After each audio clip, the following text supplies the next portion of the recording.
All right, now Bobby, within your new book, you talk about pursuing a career in the new music industry. What exactly do you mean by that? Can you be a little bit more elaborate? Yeah, sure, absolutely. There's a number of things I talk about here. Essentially what I talk about is your career path going from point A to point B. So of course, at first have to be very, very clear of what that is. In other words, what your vision, where do you want to go? Once you understand where it is you want to go, it's obviously easier to map out the directions to get there.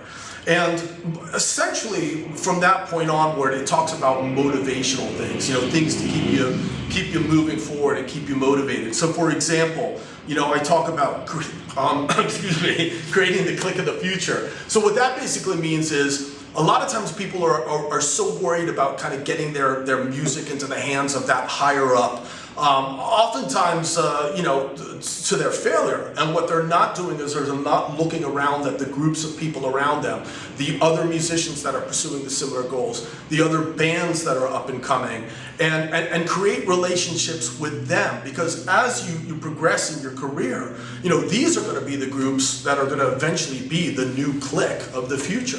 So for example, when I was at Berklee College of Music in Boston, some of my friends next to me ended up being the band in Dream Theater, So, the idea is to kind of form relationships while you're all coming up, where there's a brotherhood, because eventually, if you're in this industry long enough, the same people are gonna, it becomes a very, very small world.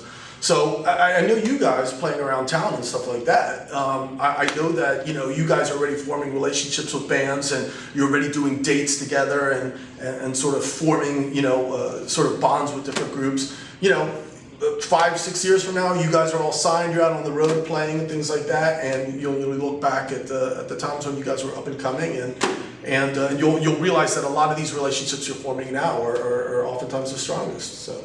Exactly right. That's it, right? So that's basically the idea, and then of course there's a number of other things in here, being proactive, taking charge of your career, etc. So it's essentially what chapter 1 of the book covers. So, all right, let's go to the next piece now. The next piece we're going to talk about actually the types of different relationships you might be involved in. So for example, band memberships, if you're a solo artist, if you are an independent contractor or a contract musician, etc. So definitely hang out for the next piece. Thanks.